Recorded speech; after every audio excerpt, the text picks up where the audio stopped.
Muy buenas tardes. Primero pedirles disculpas al público porque por la tardanza. Ustedes saben que hemos hecho un pequeño compartir con el doctor y con nuestra tan rica gastronomía peruana que tenemos. Hemos demorado un poco, chicas, disculpen, pero igual el tema va a ser completo, no se preocupen. Apunten sus preguntas. Vamos a iniciar el tema de canulación. ¿Ya? Por favor, atentas a todo. Gracias.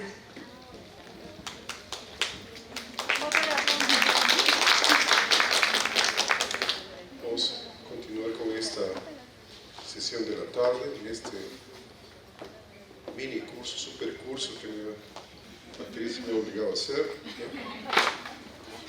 Tocar el asunto de canulación en ECMO.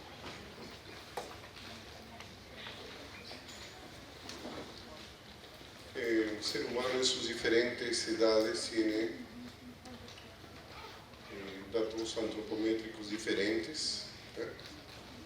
Solamente para recordar aquí la imagen del hombre vitruviano idealizado por Leonardo da Vinci en la época del Renacimiento, donde existía y existe una proporcionalidad en el cuerpo del ser humano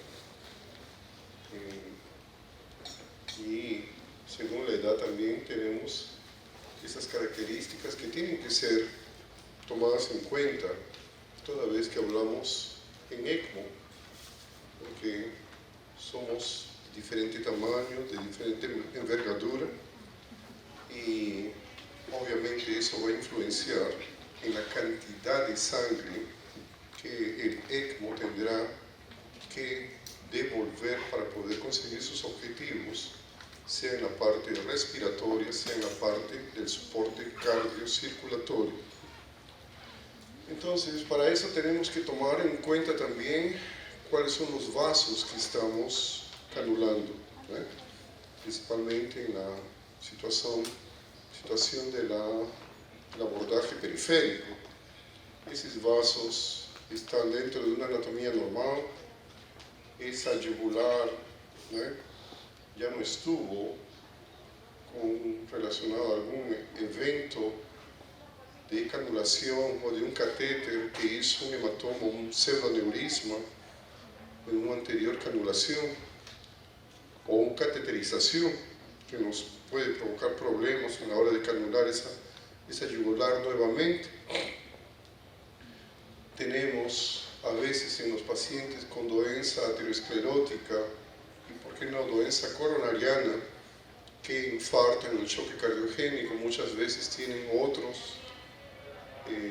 lugares del árbol vascular, aneurisma, por ejemplo, en la aorta abdominal, en este caso, ¿correcto?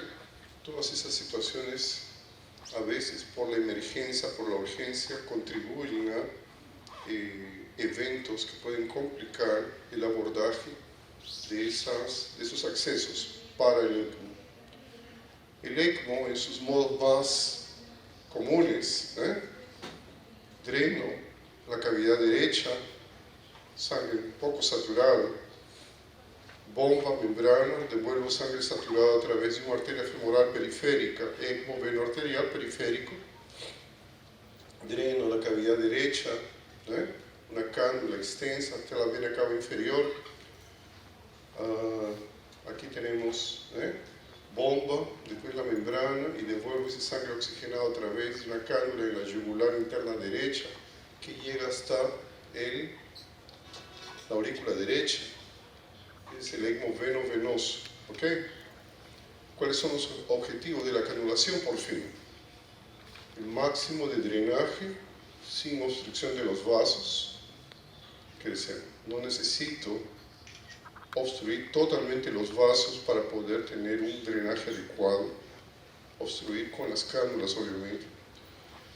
Máxima entrada de flujo sin isquemia, entonces de la misma forma el retorno a través de cánulas de un diámetro adecuado, mas sin provocar isquemia. La técnica adecuada para conseguir tener un bajo riesgo de infección y la longitud de los tubos para tener una buena movimentación del paciente en todo lo que es los cuidados correspondientes.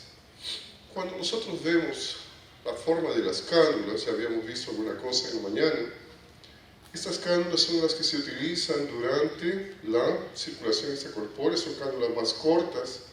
Esta es la cánula que se canula la aorta, la cánula más gruesa, con apenas 2 centímetros de profundidad.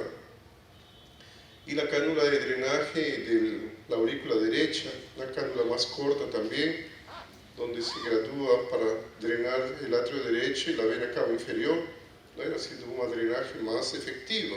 Eso es lo que se utiliza el día a día. Cuando vemos las cánulas del ECMO, vemos que son cánulas de una longitud mayor, ¿okay? Aquí en el extremo son más finas, aquí en la conexión más proximal, más o menos guardan un tamaño relacionado al conector de 3/8 que vamos a tener aquí. Esa cánula tiene una guía por dentro, ¿ok? La guía donde se hace una forma más biselada para poder pasar por la vena, ser funcionada. Y la cánula de retorno es una cánula más corta con los extremos, los orificios apenas en el extremo final de la cánula. Y aquí la cánula venosa, como dijimos, tiene varios orificios cada 5 centímetros. Entonces, si se ocluye por algún motivo en alguno de ellos, tiene nosotros para continuar drenando. ¿Ok? Entonces vean aquí esas imágenes de esas cánulas venosas, de esas cánulas de retorno, drenaje y retorno. Y eso aquí ya viene en un conjunto donde tienen los kits con dilatadores de diferentes tamaños, su aguja, la jeringa y la guía de alambre para poder hacer el método de Seldinger. Inclusive ya viene con su propio bisturí para ampliar la incisión de entrada, que es más o menos esto aquí. Los dilatadores, el bisturí, la guía metálica y la aguja de punción. Las unidades de calibre de las cánulas son las unidades French, F mayúscula, R minúscula. ¿Tá? Cánulas 29, 27, 29 French. Para saber cuánto equivale en milímetros, simplemente se divide por 3. ¿Okay? Una cánula 27 French será una cánula que tenga 9 milímetros de diámetro. Y el diámetro de esas cánulas no es el diámetro interno, se considera el diámetro externo. ¿Ok? Entonces, diferentes cánulas, aquí son 2 cánulas 29, por ejemplo, más esta de aquí parece tener un poco más de luz que esa otra. ¿Ok? Entonces, más lo que se informa es el diámetro externo, porque eso es lo que va a tener relación con la pared del vaso canulado. La técnica de Seldinger es una técnica conocida por ustedes, ¿no? Ampliamente realizada en todos los centros quirúrgicos, las unidades de cuidados intensivos, la emergencia, que consiste en, con una aguja, encontrar el interior del vaso. Aquí un vaso arterial, por ejemplo, comienza a salir sangre por esa aguja. A través de esa aguja se pasa un guía metálico, se comprime para que pare de sangrar, y a través de ese guía, una vez que se retira esa aguja, se coloca un catéter, un perfusor, y entonces nos quedamos ya con el catéter dentro del vaso canulado. Es mejor si uno se apoya, se ayuda con ultrasonido vascular, ultrasonido, ultrason, para ver la posición del vaso, inclusive para confirmar que el catéter o el hilo guía, el hilo de alambre, la guía metálica está dentro del vaso. ¿Ok? Entonces esa es una situación que nos favorece y evita estar en la posición de tentativa y hierro para poder evitar los hematomas localizados a los niveles de punción. Se puede hacer quirúrgicamente también, claro, se disecan y se exponen los vasos, y sobre visión directa se canula. En el caso del veno arterial, debemos colocar un perfusor, una línea distal en la arteria canulada, ¿ok? Y esto es muy interesante, esta animación nos muestra cómo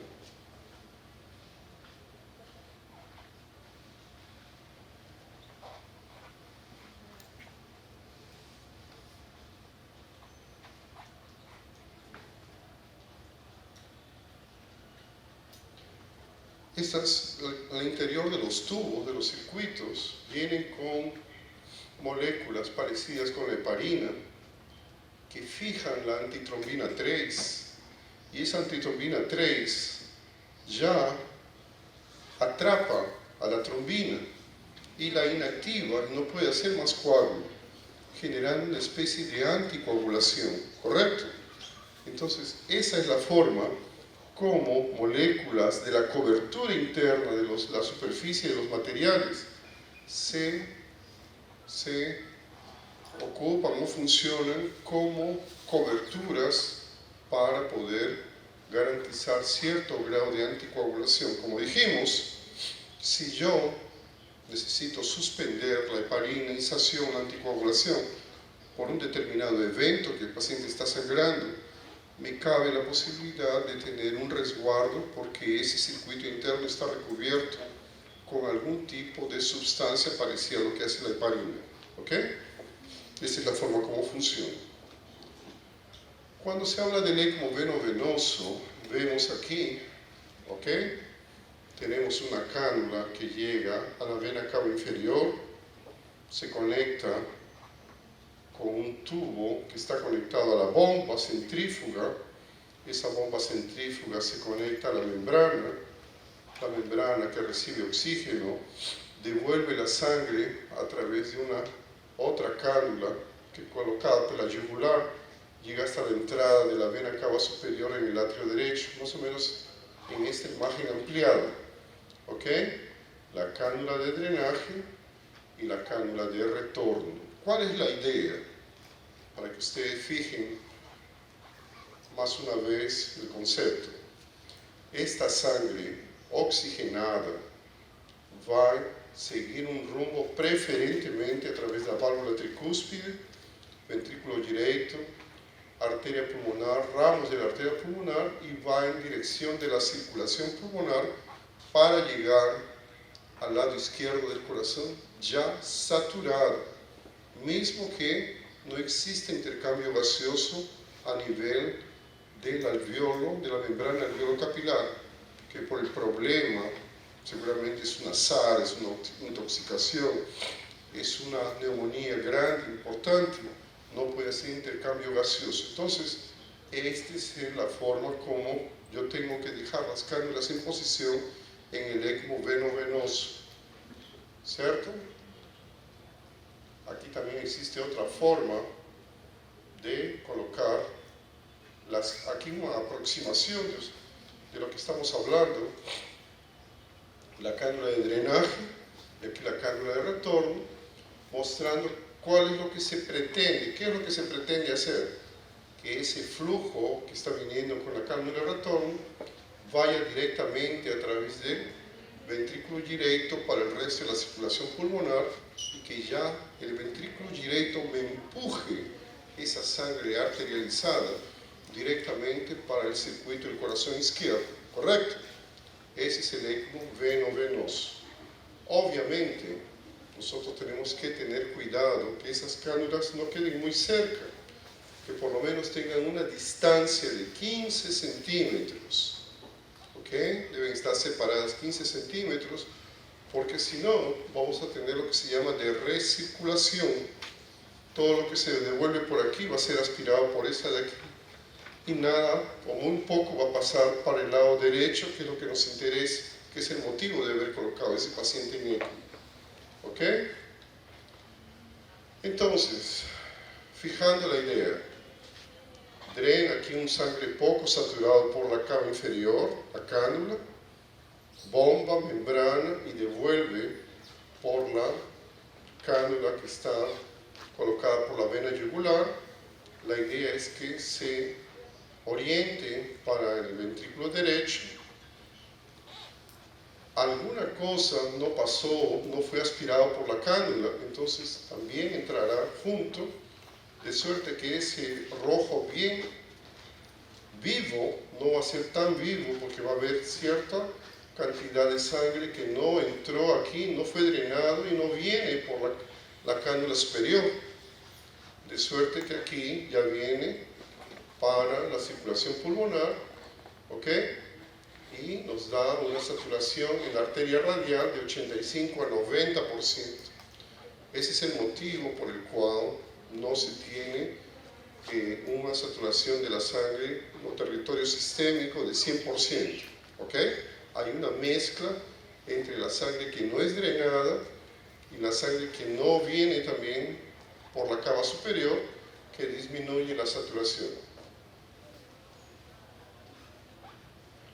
Aquí es una forma como se fija esa cánula también, para evitar que el contacto de esa cánula con la piel del paciente, esa cánula está a una temperatura muchas veces superior y puede haber una lesión de abrasión por contacto con la piel junto a la parte anterior de la oreja del paciente.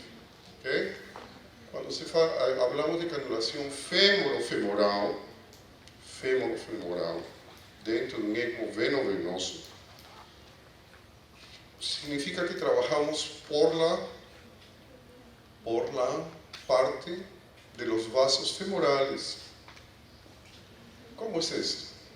Continuamos teniendo nuestra cánula en la vena cava inferior, como la anterior vez, ¿ok? Solo que ahora la cánula ya no viene por la cava superior. Tengo otra cánula diferente que viene por la otra cava, por la otra vena femoral y va y se posiciona a la altura de la válvula tricúspide, ¿correcto? Entonces es otra forma de hacer llegar la sangre oxigenada, la sangre arterializada.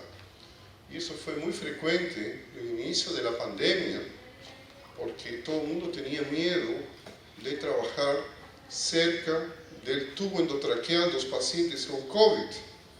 Entonces se prefería manipular las cánulas por el lado femoral para evitar la contaminación de los aerosoles del paciente que estaba intubado, ¿ok?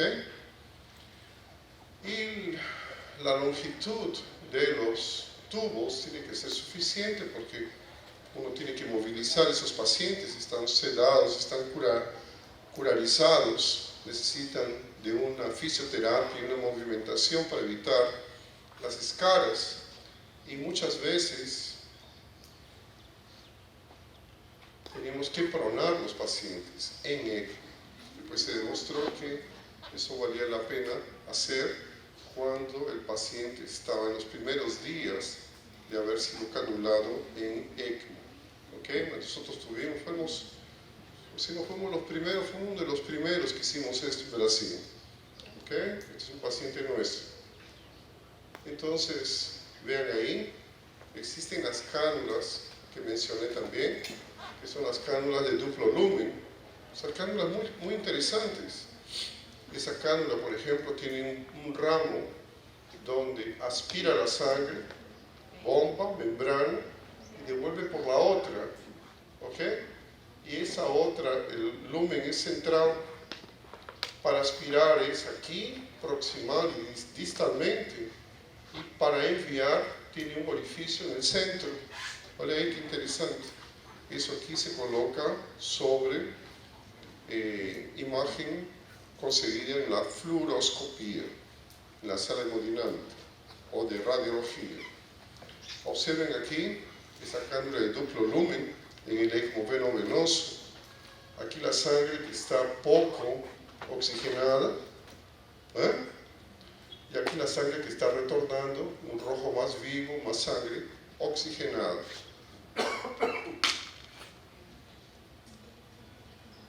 paciente en Bucaramanga que estaba sentada, traqueostomizada, estaba despierta, con su cánula de duplo lumen, aquí, en la región yugular, ¿ok?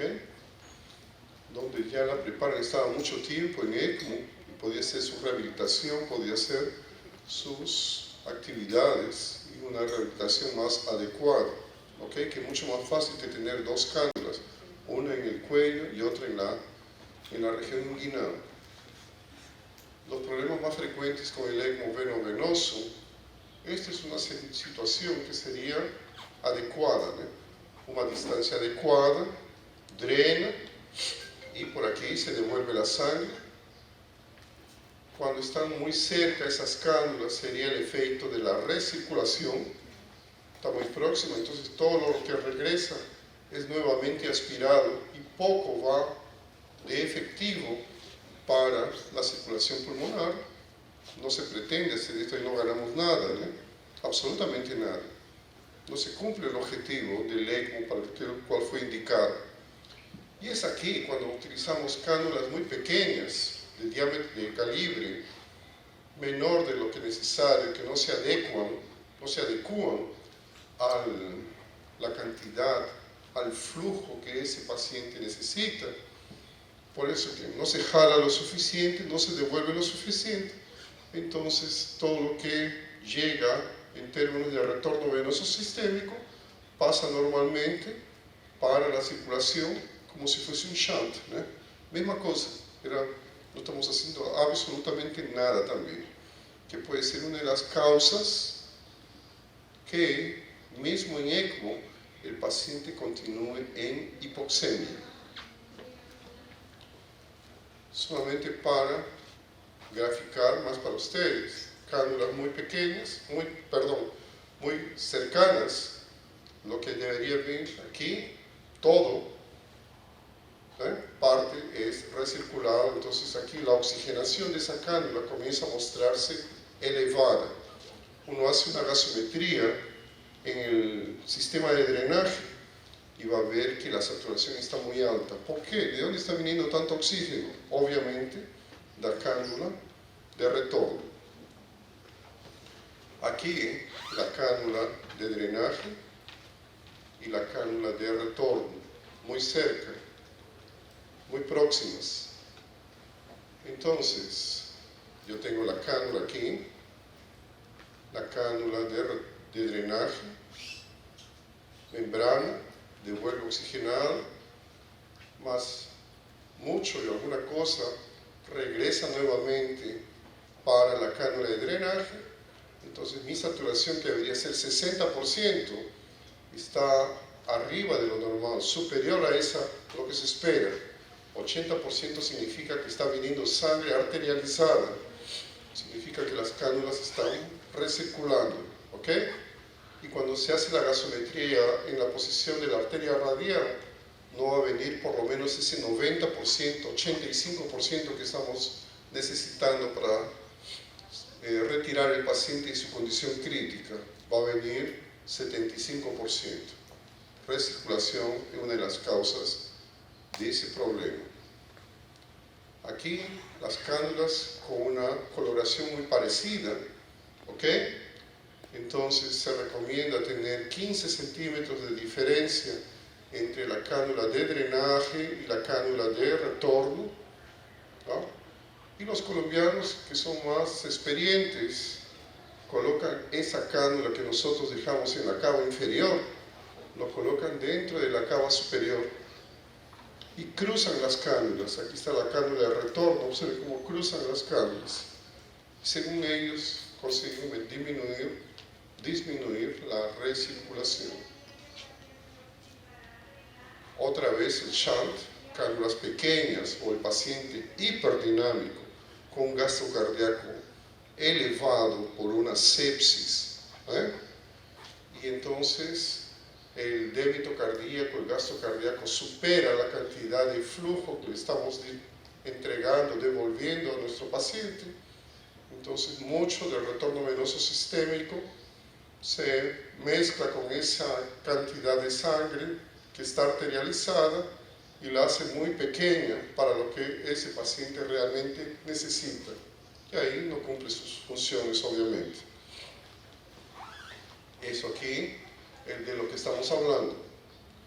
Cánulas de drenaje, cánulas de retorno, cánula muy fina o paciente hiperdinámico en sepsis.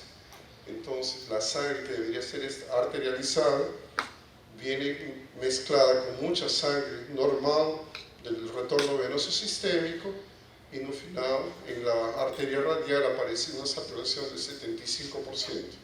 No hicimos nada, ¿cierto? Entonces eso es para explicar por qué a veces en pacientes que están ECMO veno-venoso, que nosotros teóricamente tendríamos que resolver el problema, no se consigue por estas situaciones solo con la canulación. ¿Ok? Por eso es que es importante revisar este tema de la canulación. Y en el veno arterial, aquí por ejemplo el veno arterial femoral, tengo una cánula en la aurícula derecha, bomba, membrana y devuelvo a través de una cánula en la arteria femoral que llega hasta la ilíaca. ¿Ok? Eso ya lo habíamos revisado. ¿Qué es lo que está ocurriendo? Observen aquí. Tenemos una cánula más corta y tenemos un perfusor. Observen ese perfusor que tiene una salida lateral. Ese es el perfusor que utilizamos para colocar los marcapasos temporarios. ¿Ok? Misma cosa. Y esa cánula, que es una cánula menor, esa cánula arterial,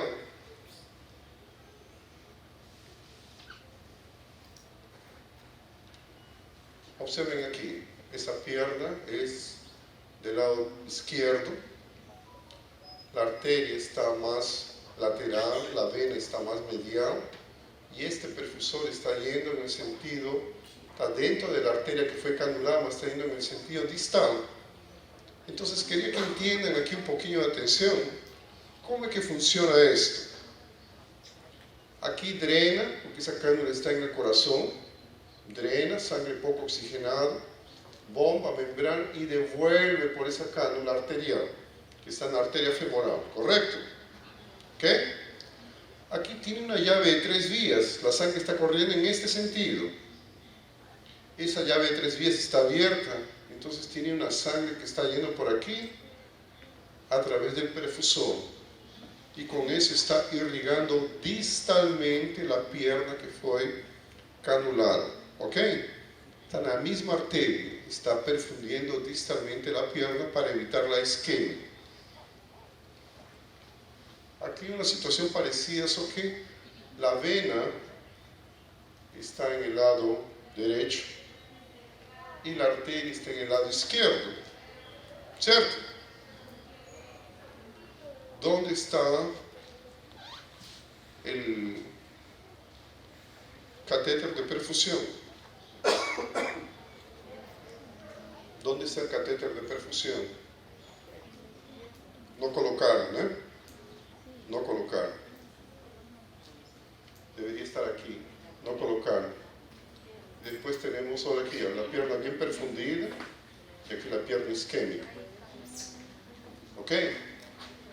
Entonces es una de las causas, se debe colocar ese catéter para evitar esas complicaciones.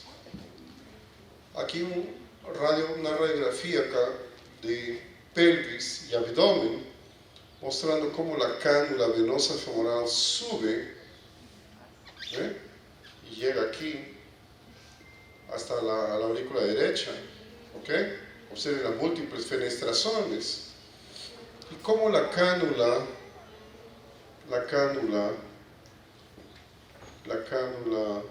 arterial solamente llega hasta esta posición. ¿Ok? Es una cánula más corta. ¿Correcto?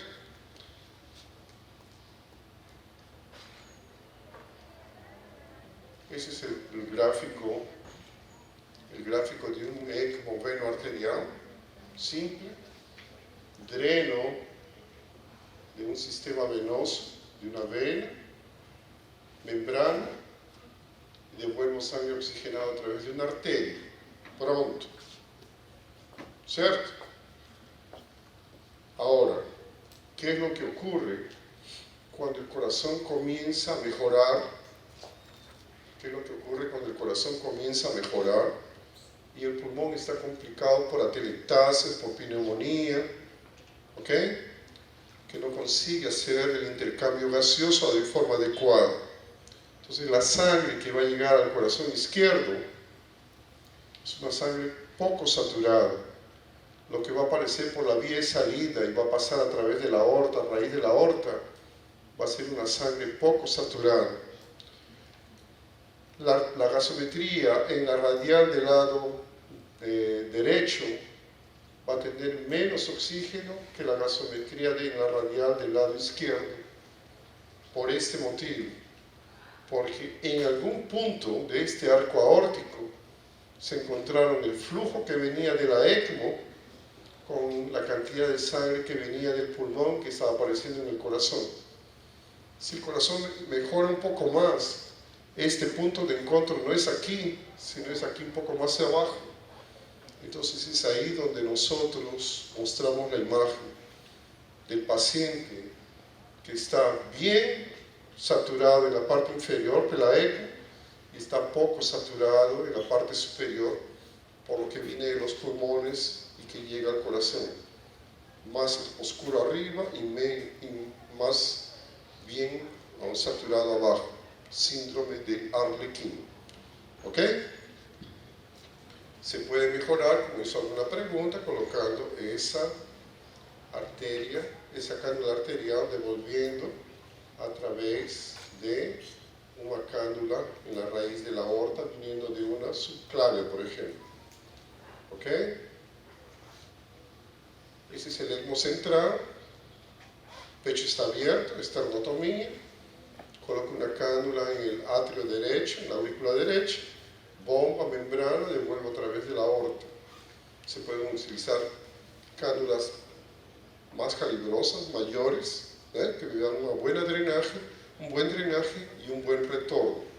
Solo que abrir el pecho significa exponer a esos pacientes a la infección y el riesgo de mediastinitis aumenta. Este es un caso de un joven que hizo una corrección de una cardiopatía congénita compleja, hizo una síndrome post-cardiotomía, no salía de perfusión, salió con muchas drogas, estaba chocado y se colocó un ECMO central. Aquí el esternón no está cerrado, simplemente la piel está aproximada. Y esa es una foto antes de cerrar, donde tienen la cánula en la aurícula derecha, que sale por aquí, cánula en la aorta, más se aprovechó para colocar un drenaje, un vent en el atrio izquierdo, por ese problema de la descompresión del ventrículo izquierdo, que es el gran problema del ECMO veno arterial. Entonces, en todo paciente que se hace síndrome postcardiotomía y se indica ECMO, es conveniente dejar una cánula ya drenando la cámara izquierda, en este caso la aurícula izquierda, ¿correcto? Complicaciones, hemorragias, complicaciones vasculares, isquémicas en los miembros canulados, infección, accidente vascular cerebral, se sueltan detritos a veces, embolia, edema pulmonar. Técnicamente, cuando se hace el pasaje de un dilatador, se está con la guía metálica dentro del vaso. Cuando se pasa un dilatador, primero que no se coloque todo el dilatador dentro del vaso, y segundo, uno tiene que hacer un movimiento continuo de la guía metálica que está siendo utilizada. Con eso se evitan muchas complicaciones. Y es conveniente tener el ultrasón vascular a la hora de hacer estas canulaciones. Esto es simplemente para que entiendan de dónde vienen esas letras VV, VA, VVA, VAV. ¿Ok? La primera letra significa el drenaje. y la segunda letra significa el retorno. Aquí, por ejemplo, VV, el extremo de la cánula está en la vena cava inferior y la cánula de retorno está el VV y el otro está en la vena cava superior. VV, por ejemplo, los pacientes con SARA, los pacientes con COVID. Aquí, VA, el extremo de la cánula de drenaje está en el atrio derecho y el retorno está en la arteria ilíaca común. ¿Ok? Entonces, VA. Y de esa forma las otras variantes. ¿Ok? Aquí, por ejemplo, V, la cava inferior, bomba, membrana, V, la vena cava superior. ¿Ok? VV.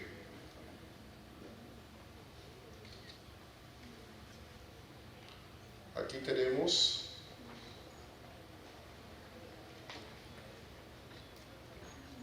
V, cánula en el atrio derecho, sistema venoso, bomba, membrana, y llega a la ilíaca común, una arteria, VA, y aquí colocamos un perfusor para irrigar distalmente, ¿cierto? Entonces, esa es la idea de la nomenclatura para no complicar la cabeza de ustedes en todas esas modalidades, ¿ok? Una serie de combinaciones que no voy a confundirlos. Lo que yo quiero es llegar a esto aquí. Aquí sí es importante. Toda cánula, aquí tenemos una cánula arterial, número 17, ¿ok? Estas cánulas, de acuerdo al flujo, ellas tienen un cierto grado de resistencia, de barrera, que producen una caída de la presión, pressure loss, caída de presión, queda de presión. ¿Qué significa esto? Que existe una especie de resistencia por el propio material, claro, a un flujo que estamos administrando. Entonces, para 5 litros, yo tengo en esta cánula arterial una caída de presión mayor en una cánula 17 que en una 19, que en una 21. Cuando las cánulas son mayores, la caída de presión es menor. Lo que se estima, ¿cómo es que se escogen las cánulas? ¿Cómo que se escoge el tamaño de las cánulas? En el adulto se calcula por esa fórmula que toma en cuenta el débito cardíaco veces la superficie corpórea. 2.2 a 2.5, vamos a trabajar con 2.5. 2.5 veces por la superficie corpórea. Y en el pediátrico de 100 a 150 mililitros por kilo por minuto. ¿Ok? Eso va a ser el flujo que vamos a colocar de referencia para este tipo de pacientes. Entonces, si yo tengo estos dos jóvenes con diferentes biotipos, este más musculoso, más este más pesado, ¿no? Más los dos tienen 2 de superficie corpórea, 2. ¿Cuánto sería el flujo para estos pacientes, estos dos jóvenes?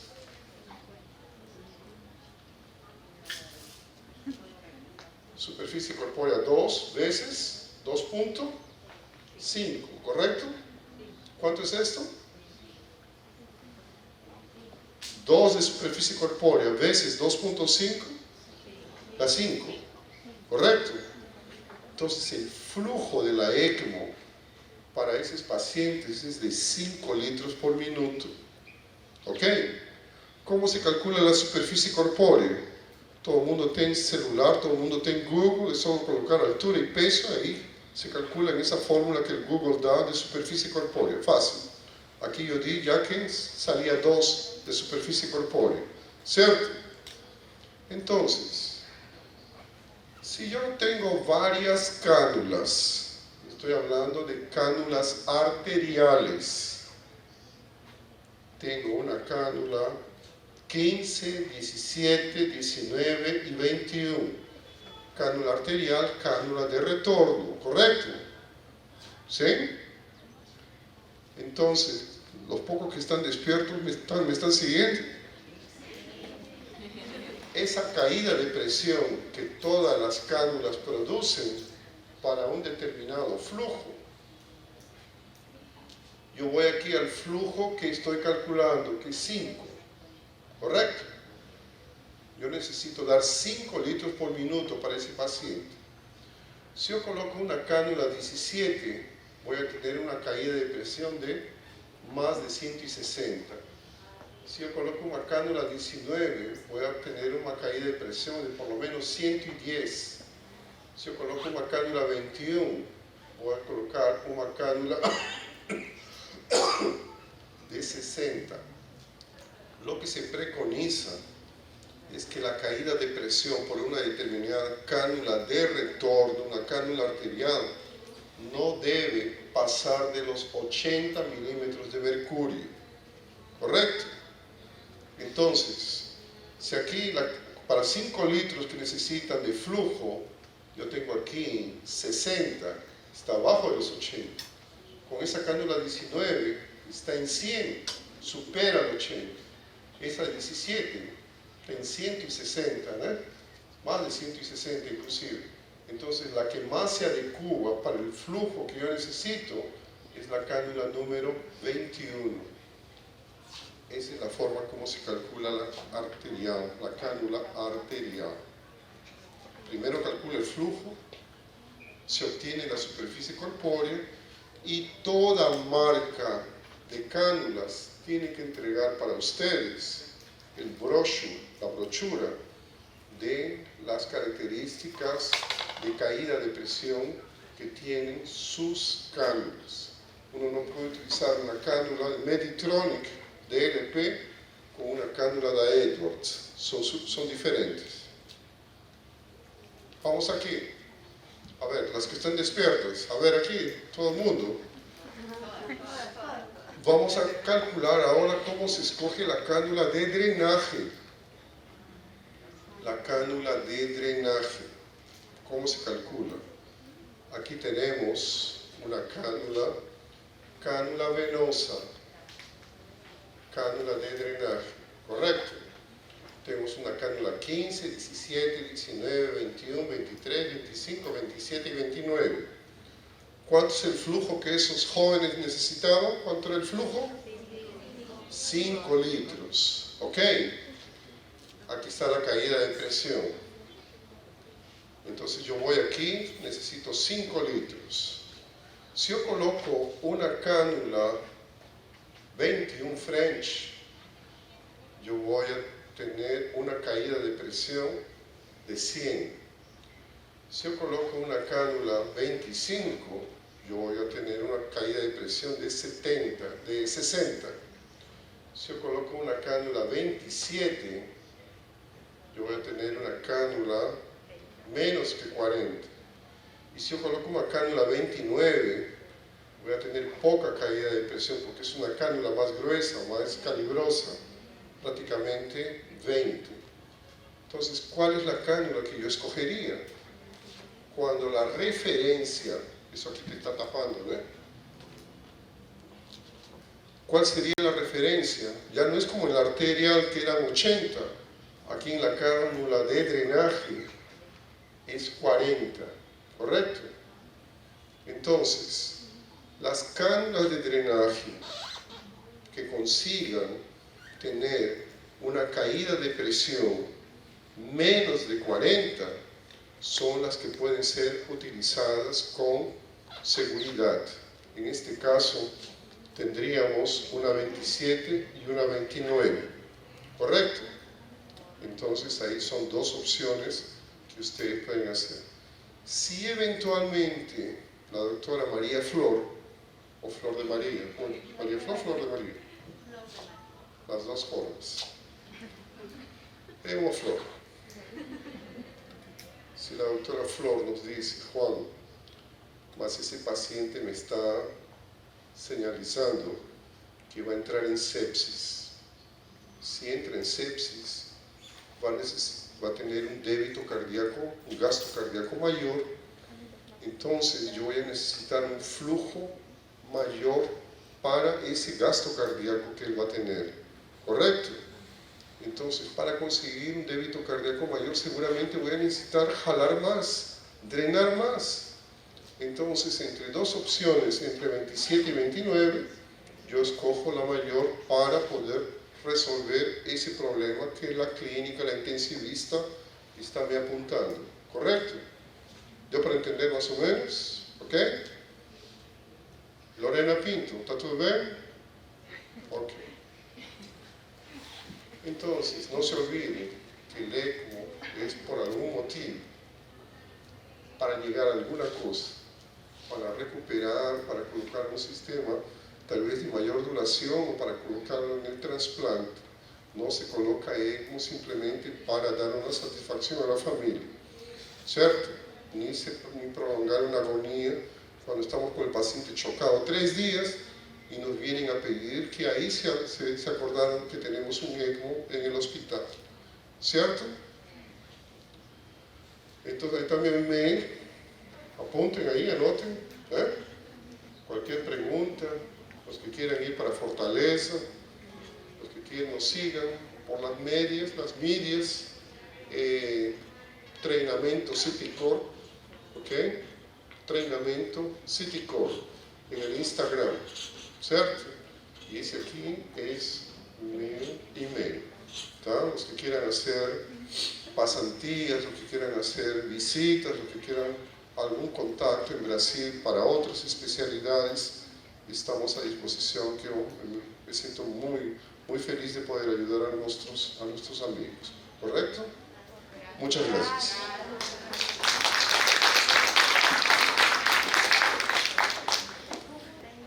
¿Alguna pregunta, por favor, del público sobre el tema de canulación, que ha estado bien claro para poder determinar las presiones, el tamaño de la cánula? Creo que la tenemos más clara y lo está haciendo muy didácticamente y creo que estamos entendiendo. ¿Alguna pregunta, por favor, del público? Todas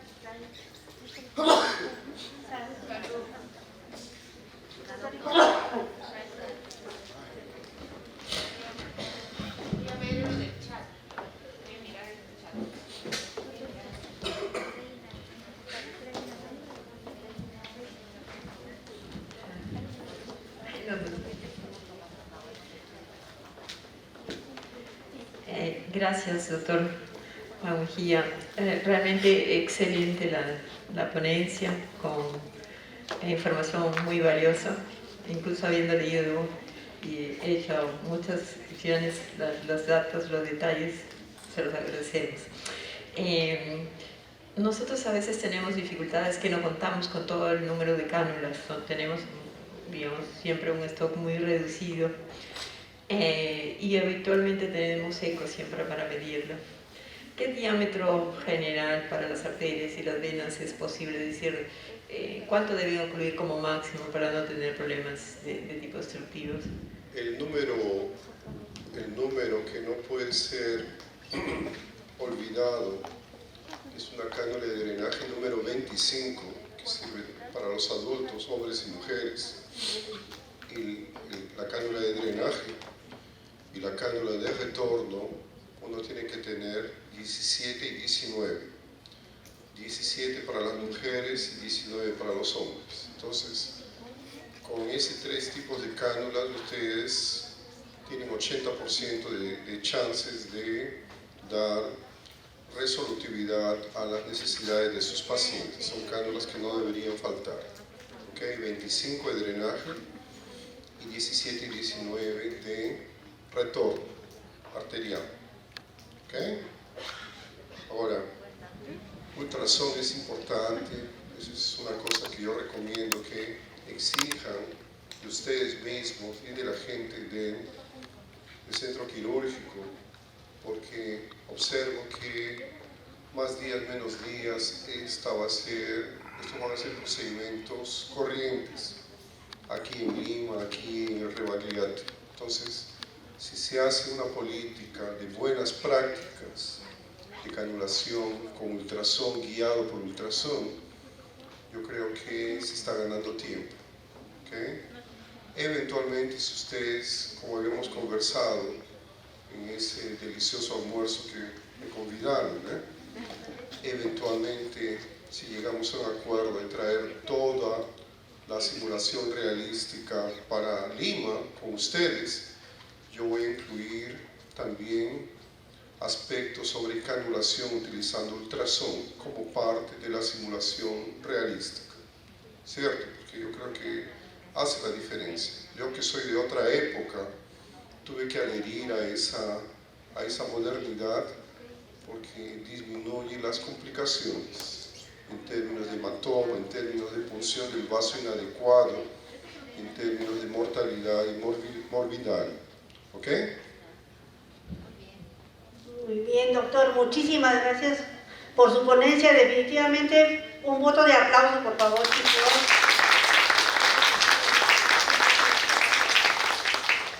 Realmente este curso se inició con la motivación de mejorar, capacitarnos y tener como motivo nuestro norte es nuestro paciente y el cuidado que le brindamos a nuestro paciente. Así que tenemos que leer más y bueno, ya hay una meta, ¿no? Hacer acá quizá una simulación y este es el inicio de quizá algo más grande posteriormente. Así que chicos, a leer bastante y a estar empapados en el conocimiento.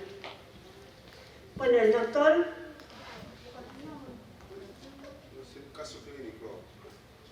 vamos a continuar con el doctor, va a presentar un caso clínico, ¿no? Para poder ver en forma efectiva las atenciones con ese tipo de pacientes.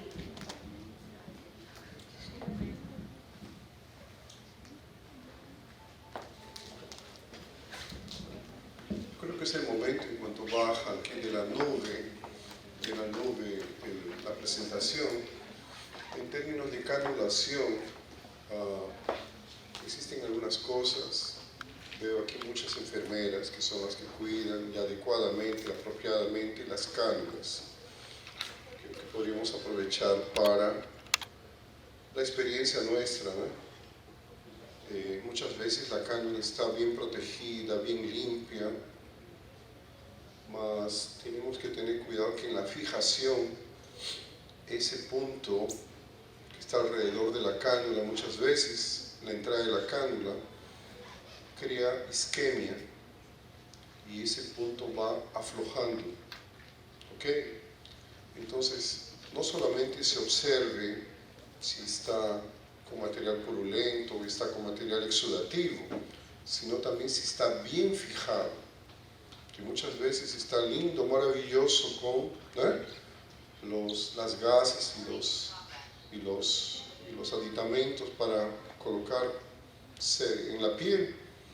En la práctica la cánula está suelta y muchas veces lo sentamos al paciente y la cánula queda arriba y sale, se descanula.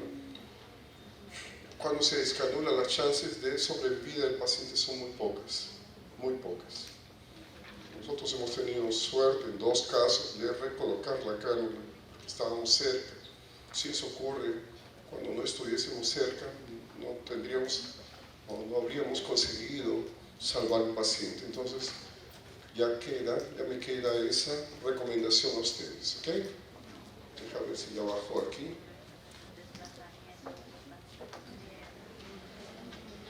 Existen algunas formas de, ¿cómo se llama aquí? Cuando se colocan encima de las cánulas, de los catéteres, ¿cómo se llaman? Apósitos. ¿Hoy? depósito transparente que tiene clorexidina, esas cosas, tiene que ser transparente, porque si sangra, ustedes tienen la oportunidad y la posibilidad de ver que está sangrando, ¿ok? Entonces, eso ahí, a mí me gusta eso ahí, porque nos está observando lo que está ocurriendo, ¿no? Con la cánula, con la entrada de la cánula, o la salida, eventualmente.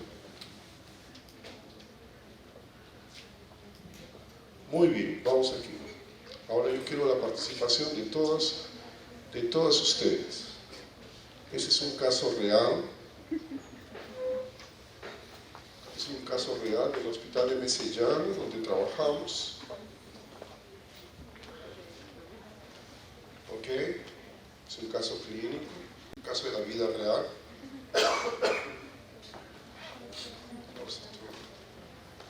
Y aquí ya me voy a internar en la unidad de cuidados intensivos de la doctora Flor. Ok, quiero la participación de todos ustedes. Está Lorena Pinto, está ya en el último lugar, ahí escondida.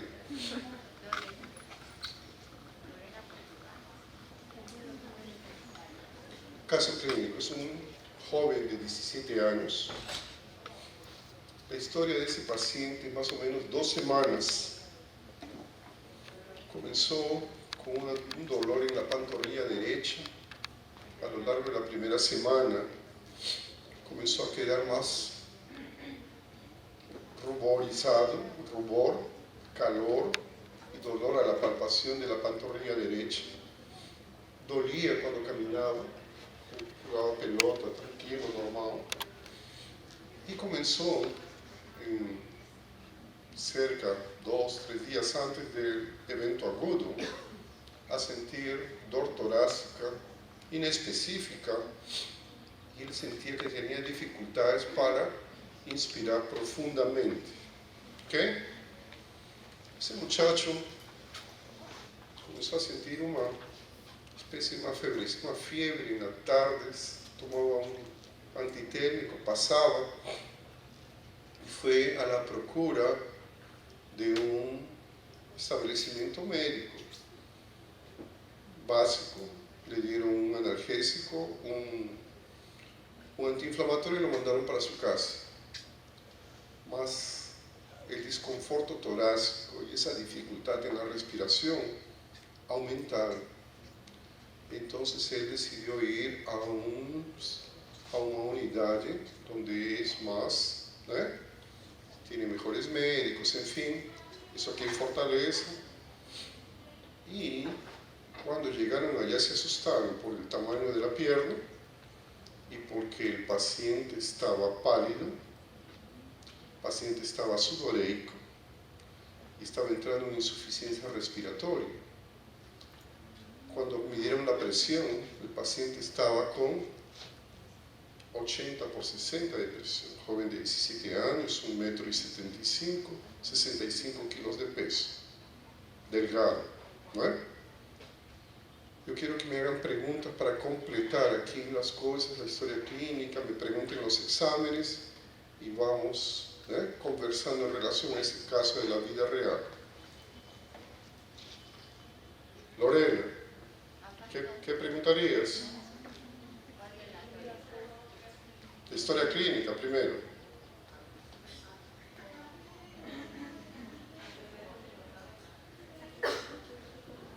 ¿Hoy? ¿Cómo es? Antecedentes importantes. Buena pregunta. Ese paciente, el padre de él, había tenido muerte súbita con sospecha de tromboembolismo pulmonar masivo. ¿Okay? Y tenía 2 tíos que eran atendidos en el servicio de hematología por problemas de coagulación, de formación de coágulos. Entonces, ya por ahí nos orientamos a alguna cosa que pueda haber ocurrido con este joven, ¿correcto? Está con la pantorrilla hinchada, un poco de fiebre, falta de aire, está progresando, 80/60, está chocando. ¿Qué harían con ese paciente, doctora Flores? Está en consultorio en la periferia de Lima, ¿lo manda para dónde? Claro que lo manda para Rebagliati, para que sus residentes lo vean, ¿cierto? Fue lo que hicieron. Lo enviaron para el hospital de Mesellana, de donde nosotros trabajamos, donde hacemos los trasplantes de adultos, de crianzas, tenemos perfusionistas 24 horas, cirujanos 24 horas, y hacemos todas las cosas que ya mencioné, ¿correcto? El hospital de referencia del Estado. Él llega un lunes en el final de la tarde, noche, y la cantidad de gente en emergencia, que es igual que aquí, me imagino. Él, cuando lo ven a medianoche, el paciente estaba chocado, 70/50, prácticamente no tenía pulso, entrando en insuficiencia respiratoria. Él tuvo que ser intubado, paró, respondió después de 3 ciclos, fibriló, chocó, lo reanimaron, más quedó chocado. ¿Qué haría en esas circunstancias? No tienen cómo llevarlo a hacer algún examen, sacarlo de ahí porque está muy inestable. Comenzaron con dobutamina, con noradrenalina, vasopresina para intentar mantener un pico de presión, mas está grave. Son 2 horas de la mañana y el muchacho está muy mal, muy mal. ¿Quién quiere algún examen? Pues no, doctor.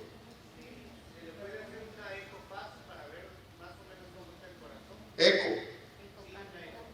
Pues llamaron al ecocardiografista de guardia y hasta ahora lo estamos buscando, nunca apareció.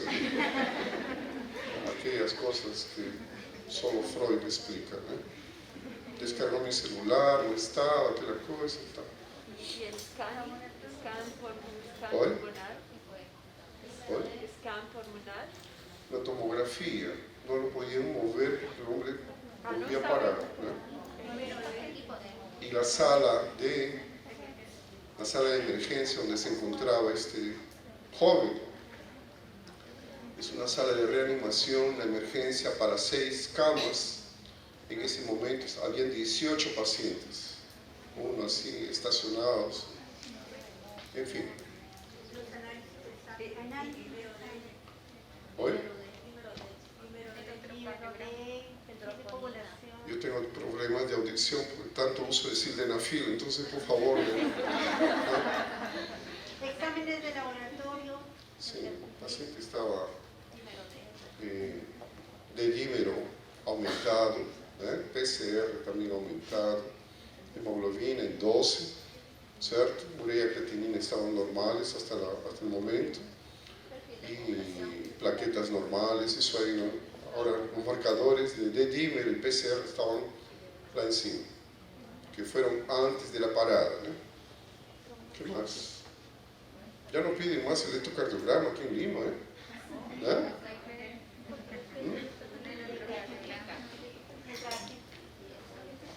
Trastorno de conducción del lado derecho, nada específico, ¿cierto? Era la única cosa que teníamos y el aspecto clínico de los médicos que estaban cuidando de este paciente. ¿Qué haríamos? Solamente tenemos nuestro electro y nuestra asociación, nuestro raciocinio clínico. Y para el muchacho, padre murió de lo mismo, los tíos se estaban tratando, tenía una pierna hinchada, está chocado, insuficiencia respiratoria, tiene patas de caballo, tiene orejas de caballo, tiene hocico de caballo. Es que es un caballo, ¿no? Doctora Flor. Tromboembolismo pulmonar masivo. Sí, ¿qué haría? La doctora piensa que sea una tromboembolia pulmonar, un tromboembolismo pulmonar, para estar chocado así debe ser grande, ¿no, doctora? ¿Cuál sería el nombre? Es tromboembolismo pulmonar. ¿Cuál sería el apellido? Masivo. Masivo. Para provocar un choque tiene que ser masivo. Y así en la madrugada, son 5 horas de la mañana, ¿qué hacemos? ¿Hacemos trombolítico o no? ¿Lo anticoagulamos o no? Depende del centro. Seguro que sí, pero si hay ahí viera alguna posibilidad. Le estoy preguntando a la doctora Flor. Flor de Lis, ¿qué es lo que tú harías, mujer? No hay ecocardiografía, solamente tienes un electro en tu mano. No lo puedes mover porque el paciente para. ¿Qué remedios le das a ese paciente hasta que aparezca ayuda? Trombolíticos, es lo que hicieron, lo trombolizaron. ¿Ok? Y claro, ninguén puede criticar porque tiene que estar en la situación. Ya estaba anticoagulado con heparina, mas no hizo nada. Y después del trombolítico, hicieron 2 veces trombolítico. Y nada, continuaba chocado. Allá a las 7 de la mañana, son las 7 de la mañana, y aparece un colega ecocardiografista. No sé si el que estaba de guardia o era otro, que siento que apareció bien temprano, ¿eh? Nadie llega a las 7 de la mañana al hospital. Y entonces, en cuanto se acomodaba que la cosa, hizo un ecocardiograma, ¿correcto? Hizo un ecocardiograma. Para eso, este paciente había ocurrido que pidió exámenes ahí. Esta gasometría arterial postparada, ¿eh? Acidótico, PCO2 de 92, tiene que mejorar el ventilador mecánico, PO2 de 45, saturando pésimo, lactato normal es hasta 1.8 y hasta en 4.27, señales de hipoperfusión tisular, correcto, asociado al choque, tiene todo sentido. ¿Ok? ¿Están siguiendo? ¿Ivette? Ok. Entonces, ese ecocardiograma que fue realizado por ese colega que llegó bien temprano, mostraba lo que está escrito ahí.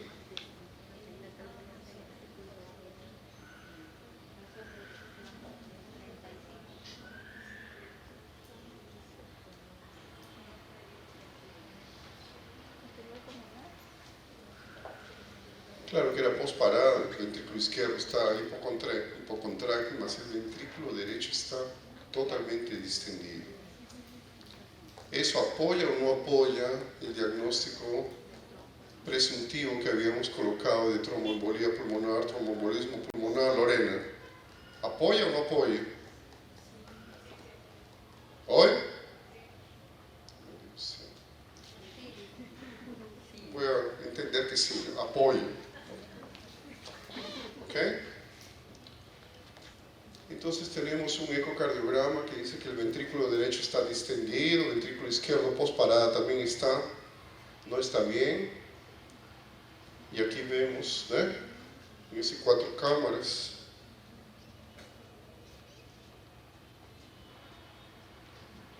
también que el ventrículo derecho está distendido y como que el septo está siendo empujado por el lado izquierdo.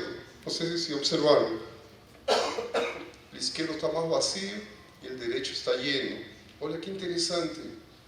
¿Ok? Entonces, los martes, este muchacho había llegado el lunes, ¿no? En la noche. Los martes yo opero, yo llamo del inferniño, el inferno, el infiernito, en el hospital de Mesellana, ¿no?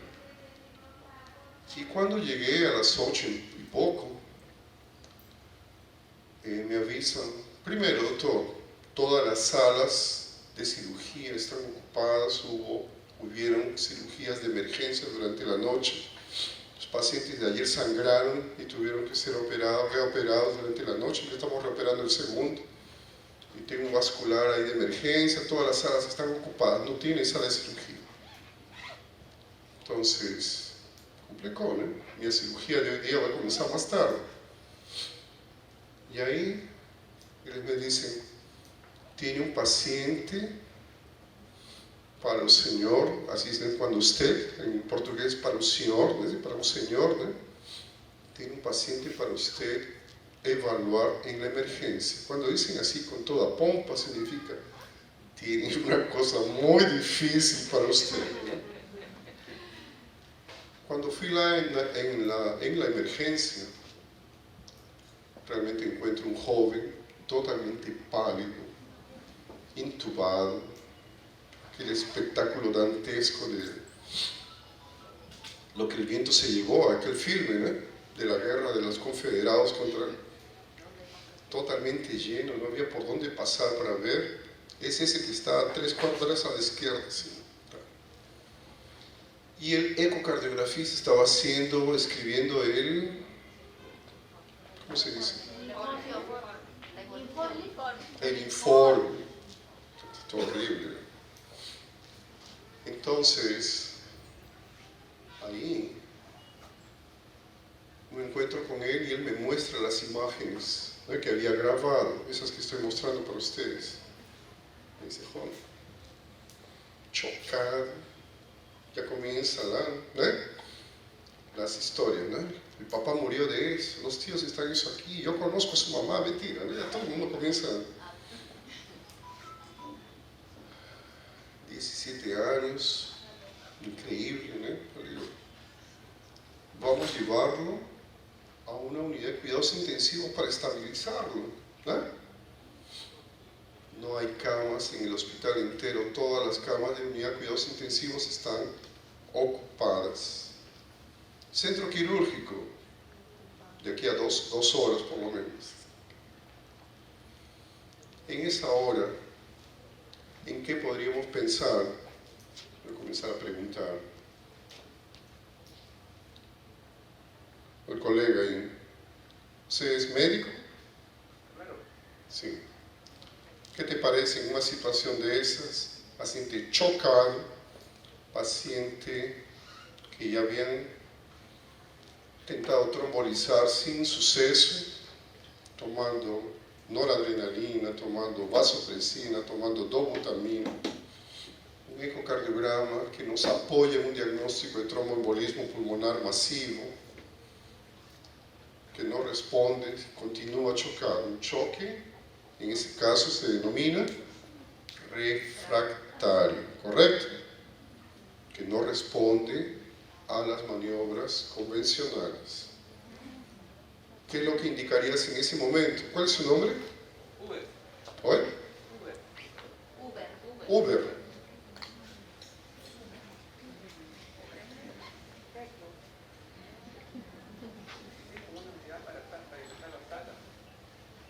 ¿Oye? Cadê meu serviço de apoio aqui do... Patrícia, bora. El almuerzo fue muy bueno.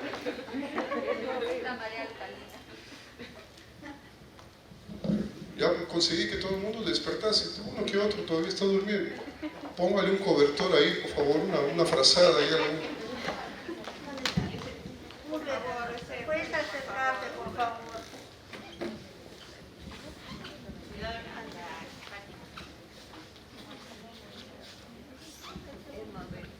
Bueno, buenas tardes. Buenas tardes, amigo.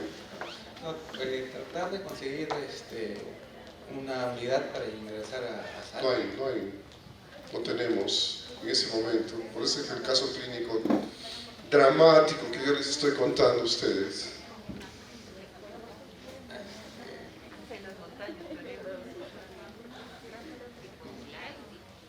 Está anticoagulado, habían utilizado fibrinolítico 1 hora antes y 2 horas antes, chocado,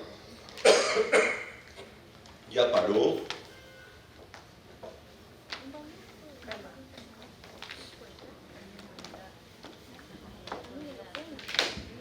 A ver, vamos a pedir otras opiniones. El único nombre que yo sé de aquí es Lorena. Lorena, de nuevo, Lorena. Lorena, venga aquí adelante, mujerón, qué cosa.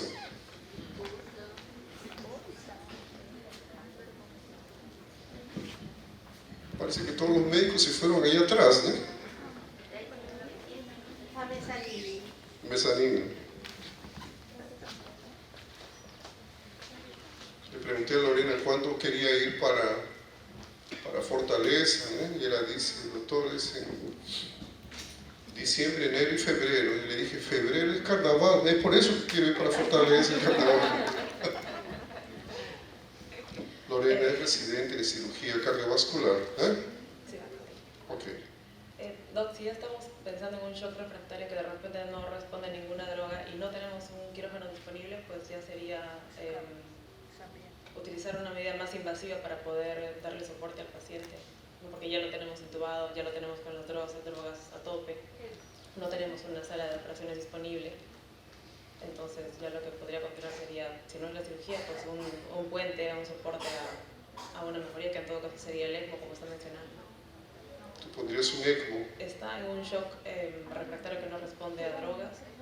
Según la escala Intermax, está en un Intermax 2 o 1, entonces es un paciente Se candidato. lo pondrías en ECMO. Ahora la pregunta es, fíjate, ¿ese ECMO sería un ECMO veno-arterial o un ECMO veno-venoso? Flor. Oi? AB. ECMO AB. AV, não é melhor fazer VA? ECMO? VA. Patrícia Morales, tu me engañaste. Mas uma mulher que me engane.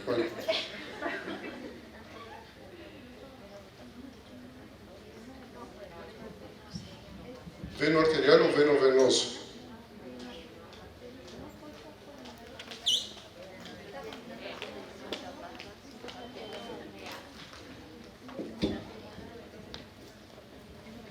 Aqui temos dois VA. Los colegas de atrás, VA ou veno venoso? VA também. Alguém pensa em veno venoso? Alguém pensa em veno venoso? La valentía, el coraje de asumir, esta bandera es mía, veno venoso, certo? Gostei. Muito bom. Entonces, como es choque, el ventrículo derecho está, pero el ecocardiograma está comprometido, correcto, está disfuncionante en el ECMO veno-venoso, que es lo que habíamos comentado. Yo necesito de ventrículo derecho para empujar. Si fuese veno-venoso, necesitaría ventrículo derecho para empujar la sangre arterializada que le estoy retornando, correcto. Entonces ayudaría muy poco.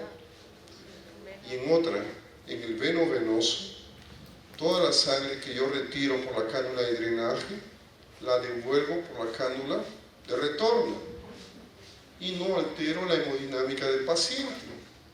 Y lo que yo necesito aquí es alterar la hemodinámica del paciente porque está chocado, ¿correcto? Está prácticamente parado, la cantidad de flujo es mínima, no está perfundiendo nada el hígado, los riñones, nada. Tuvo que ser intubado, estaba seguramente muy comprometido. Entonces, yo dejaría el ECMO venoso como alternativa más distante. Me quedaría con el ECMO veno-arterial. ¿Ok? Y si ese ECMO veno-arterial sería central o periférico. Central o periférico. Le abriría el pecho y le colocaría cánulas grandes para salvar la vida del paciente. No, periférico.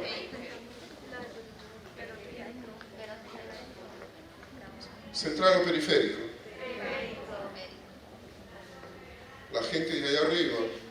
Central o periférico. Periférico. Periférico. Ok. Yo creo que el hecho de ser lo más rápido, correcto. ¿Eh? Y otra cosa, no hay centro quirúrgico. ¿Eh? Y ahora, sí, todo bien, veno arterial periférico, no hay centro quirúrgico, tenemos camas en las unidades de cuidado intensivo. ¿Dónde vamos a colocar? ¿Hoy? No hay espacio. No hay espacio. No hay cómo colocar un consolio al lado, no hay. ¿Hoy? Su cama, pues, está en la sala de parada de la emergencia, no hay espacio. ¿Dónde podríamos colocar a este paciente? En un hospital como este aquí, por ejemplo, está todo lleno, aquellas cosas. Un hospital de tercer nivel que tiene cirugía, perfusionista, se hace trasplante cardíaco, pulmonar, todas esas cosas. La Está sala de lleno. hemodinamia. ¿Hoy? La sala de hemodinamia. En la sala de hemodinámica, muy bien. ¿Te sirva para alguna cosa? ¿No?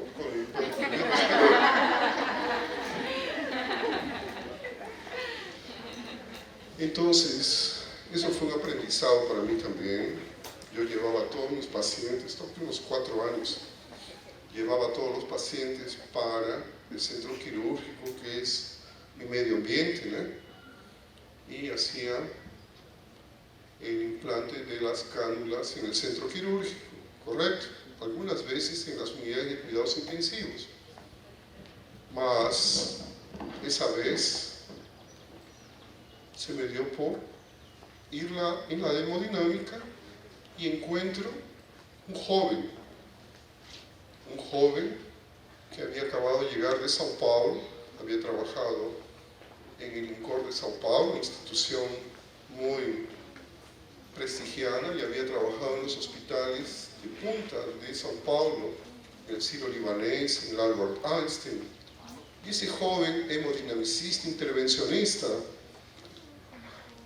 me cuenta, me dice: doctor, todas las veces que nosotros en Sao Paulo tentábamos abordar un paciente con esas características que este joven tiene, cuando inyectábamos la sustancia de contraste para saber dónde teníamos que abordar los coágulos, que la idea era esa, ¿no? La hemodinámica,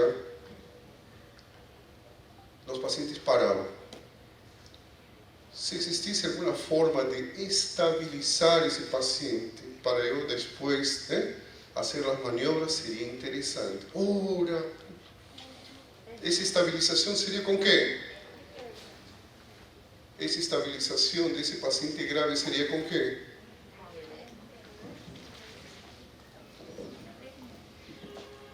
Esa estabilización de ese paciente sería en la hemodinámica ¿con qué?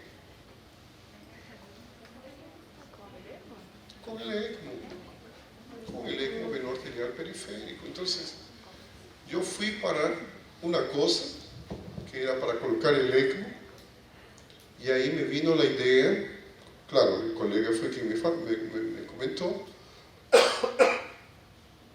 que él podría extraer los coágulos. Entonces le digo: vamos, paciente grave, muriendo, ¿no? Y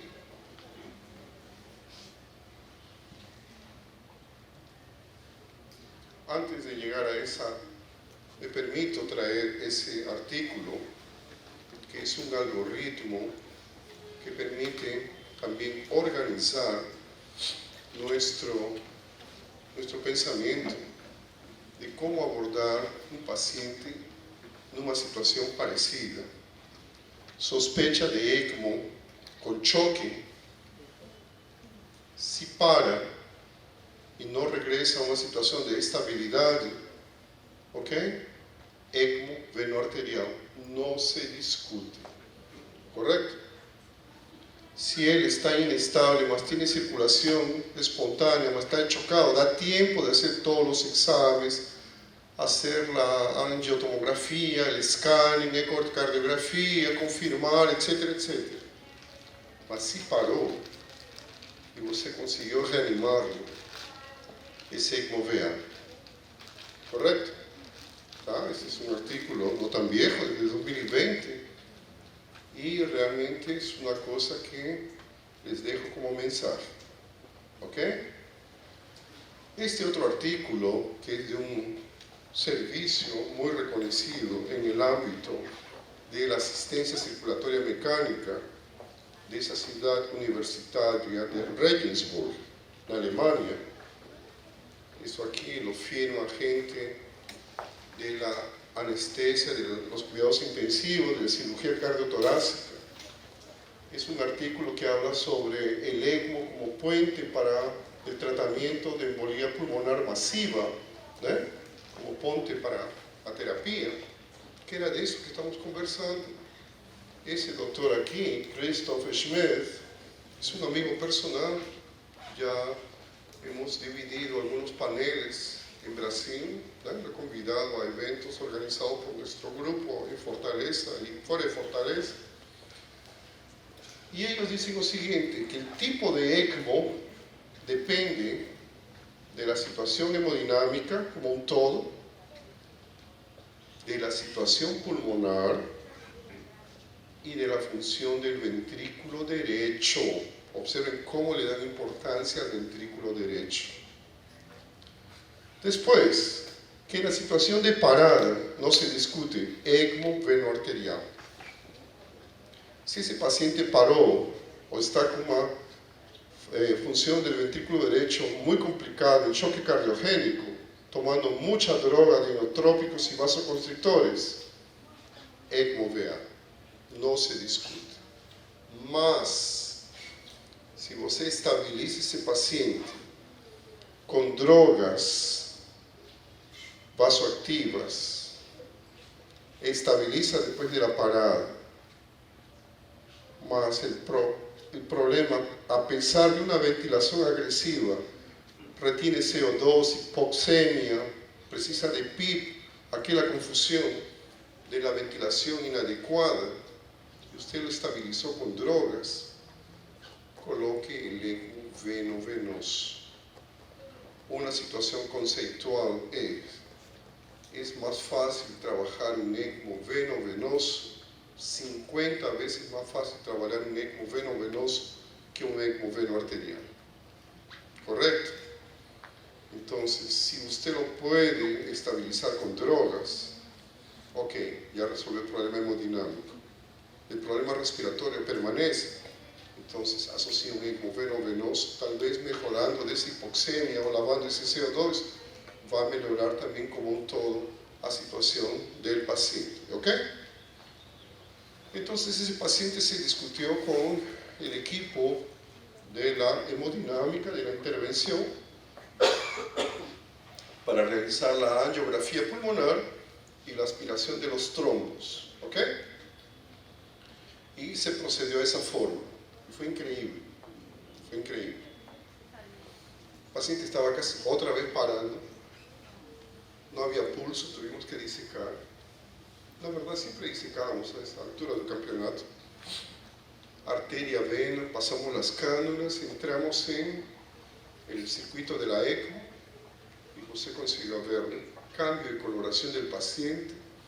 En media hora ya estaba con las drogas, retirando las drogas, disminuyendo las drogas, bajando la noradrenalina, la vasopresina, las gasometrías progresivamente fueron bajando el lactato, ya era otro paciente.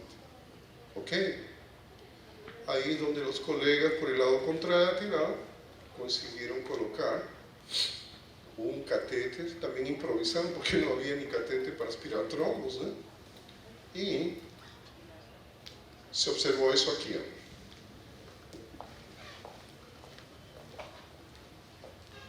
Observen aquí.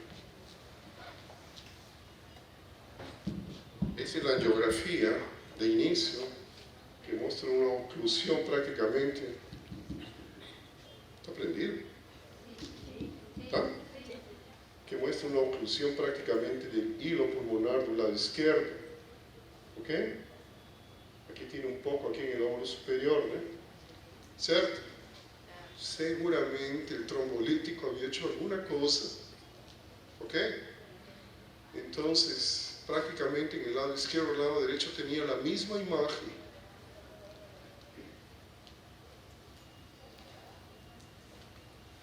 Y de una forma dinámica.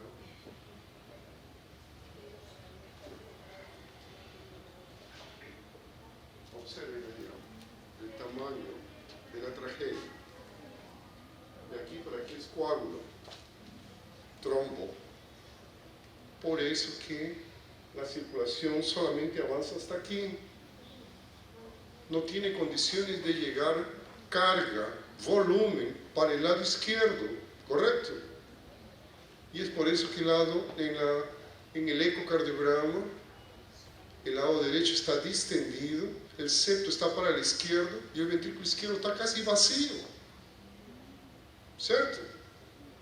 No tiene carga para poder hacer un llenado diastólico, para poder inyectar suficiente volumen.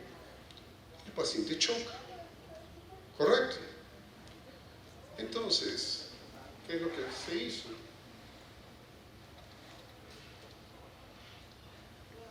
Se hizo 50 veces, 100 veces, se sacó la cantidad de coágulos y la angiografía pulmonar después de esto mostró una recuperación del flujo de izquierda para derecha. Obviamente se hizo una carga de anticoagulación nuevamente y se mandó anticoagulado para la unidad de cuidados intensivos. El paciente comenzó a mejorar espectacularmente, ¿correcto? Este es el aspecto del muchacho ya saliendo de la hemodinámica, ¿eh? La arteria, la cánula arterial, la cánula venosa y el catéter de perfusión en el sentido distal de la pierna canulada. ¿Ok? Fue enviado para la unidad de cuidados intensivos, anticoagulado, con una presión mejor, frecuencia cardíaca de 110 y mejora de los parámetros en la gasometría arterial. En el follow-up tenemos soporte intensivo con antibiótico. El pobre había quedado prácticamente 2 días en la unidad, en la emergencia. Heparinizado de forma continua, TTPA ahora sí, conduciendo el TTPA entre 60 y 80 segundos, desmamando las drogas vasoactivas. El ECMO se retiró en un centro cirúrgico en el 3er día. Tuvo una mejora del lado izquierdo importante con 48 horas y del ventrículo derecho normalizó con 96 horas. ¿Okay? Entonces, esta es una muestra de cómo en esos casos todo conspiró para que ese muchacho cayese en un centro de 3er nivel, donde ya se hacen esas cosas, se tiene perfusionistas, se tiene anestesistas, se tiene equipo que sabe organizar y hacer, mismo en dificultad estructural, se consigue, si no es en el centro quirúrgico, en una unidad de cuidados intensivos, vamos para hemodinámica, y todo el mundo trabajó para que ese muchacho se salvara. Y ahí, para saber en qué momento se retiraba el ECMO, obviamente el ecocardiograma transtorácico, todos los días, a la misma hora. En ese caso yo estuve presente todo horario porque yo quería organizar con mis colegas de la ecocardiografía las variables que uno necesita como marcadores de mejora o de empeoramiento de la función ventricular derecha, izquierda, etc. Un dato importante para ustedes, los intensivistas, es la relación contenido-continente de la cánula en relación a la pared del vaso. Esta es la vena cava inferior en medio del hígado, ¿ok? Entonces, si la cánula está muy cerca de las paredes, significa que el espacio intravascular está disminuido. Si está separado, significa que ese paciente está lleno. Eso aquí nos ayuda a tomar decisiones en relación a hidratación, por ejemplo. Marcadores que veremos ahora en la última presentación sobre cómo se hace un desmame de una ECMO, ¿ok? Y cómo se lee los parámetros, la monitorización de las diferentes partes del circuito. Que ya no les voy a mencionar eso aquí, si les enseño mucho ya no me contratan de nuevo para hacer un nuevo curso con ustedes, ¿no? Entonces, ese paciente fue extubado con 96 horas, tuvo una oclusión de la arteria del lado canulado, tuvo que intervenir y va a hacer una profundoplastía. Felizmente salvó la pierna y salió caminando del hospital 40 días después. Realmente fue un caso emblemático que estimuló a todo el mundo a trabajar en conjunto, porque mostró que cuando se juntan las buenas intenciones, mismo en lugares donde existe dificultad de recursos financieros, se consiguen hacer las cosas, ¿no? Y por último dejo también este paper, que es la Universidad de Maryland, donde toda vez que yo releo este paper me da cólera, ¿no? Porque los americanos son muy organizados, ¿no? Habla ese paper también de tromboembolía maciza, masiva, ECMO, en esas situaciones, 20 pacientes, de los cuales 5 habían parado entre 3 y 90 minutos.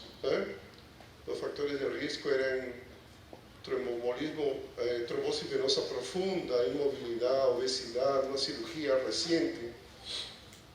Mas ese algoritmo que ellos muestran hacen un paso a paso de lo que tiene que hacerse. Y en líneas generales aquí, para no cansarlos, paciente está muy grave, chocado, paró, reanimó, usted no sabe cómo está la situación neurológica, coloque en ECMO y después pregunte si va a resolver o no. ¿Ok? Y después uno tiene que dar un flujo adecuado para revertir ese estado de hipoperfusión que ese paciente se encontró a lo largo de todo ese tiempo que quedó chocado. Obviamente, si quedó chocado mucho tiempo, no va a haber vuelta, y existe un punto de no retorno. Y lo que me llamó la atención es sobre la descanulación. Ellos dan mucha importancia a la función del ventrículo derecho o el ecocardiograma. Si el ventrículo derecho no se recupera, no retire el ECMO, no retire. Las posibilidades de tener que recanularlo son grandes. ¿Ok? Y si no se mejora ese ventrículo derecho y lo lleve a hacer una nueva angiografía pulmonar, otro scanning, porque debe haber quedado trombo allá adentro. Ahí sí lo que Lorena estaba diciendo ya en el inicio de los tiempos, ¿no? Tal vez abrir el pecho y hacer una cosa más selectiva, de hacer una endarterectomía, una trombolectomía quirúrgica, ¿correcto? O una nueva aspiración de trombos en la hemodinámica. Y una cosa que ocurrió con nosotros en el ECMO venovenoso del COVID-19 era que los pacientes se conseguían ser destetados de la ECMO venovenosa y tenían muerte súbita 6, 12 horas después. Ahí fuimos a ver, a revisar lo que estaba ocurriendo. Eran los trombos que habían quedado en la vena canulada. Entonces, a partir de ahí comenzamos a hacer estudios de ultrasonido, de ultrasonido vascular en todos los pacientes que nosotros retirábamos las cánulas. Y comenzamos con un protocolo que después de 6 horas regresaban para la anticoagulación con heparina, por lo menos 48 horas para dejarlos en clexane después. Entonces, estos van más que eso aquí. En ese tipo de pacientes donde encuentran vestigios de trombo en las venas canuladas, ellos colocan un filtro en la vena cava inferior y tiene todo sentido. Tiene todo sentido. Si escapó de un tromboembolismo pulmonar, alguna cosa va a hacer que trombosis no. Tal vez colocar una red, ¿no?, atrape alguna cosa importante para evitar que ese paciente muera súbitamente. ¿Cierto, persona? ¿Ok?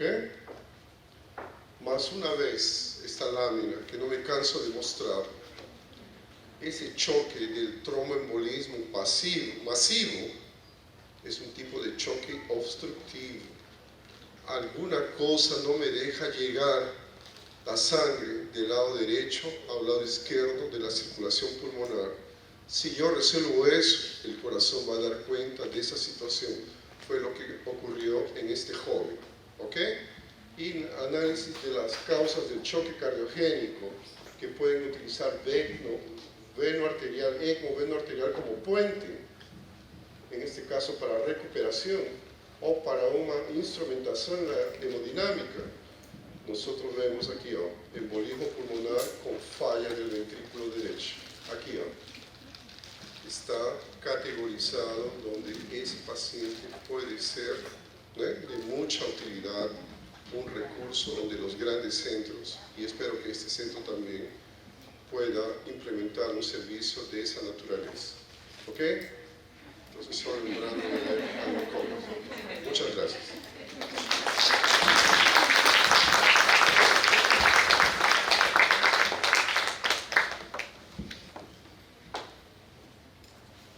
Muchísimas gracias, doctor. Realmente ha sido un día muy enriquecedor para todos nosotros. Vamos con nuevas expectativas y yo creo que son los puntos de motivación para seguir adelante y continuar. Vamos a hacer un agradecimiento especial. Llamamos a la licenciada Lorena Portugal, jefa de enfermeras de la unidad de cuidados intensivos del segundo C, para que le haga una entrega de un recuerdo de parte de nosotros con mucho cariño, doctor.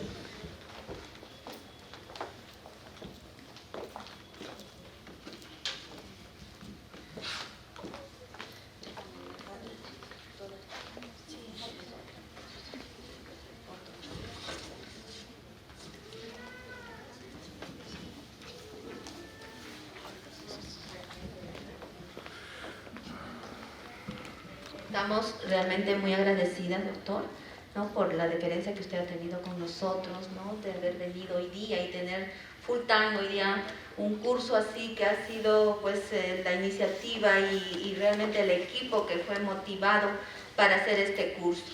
Entonces, le agradecemos mucho su presencia, ¿no?, así como también la presencia de otros ponentes que luego van a seguir con esta tarde académica, ¿no?, muy importante para todos nosotros. Se llevaste un recuerdo muy bonito, ¿no?, que el equipo ha preparado para usted, y ese certificado también con mucho cariño y mucho agradecimiento hacia usted. Una fotito para que quede usted plasmado en mi recuerdo.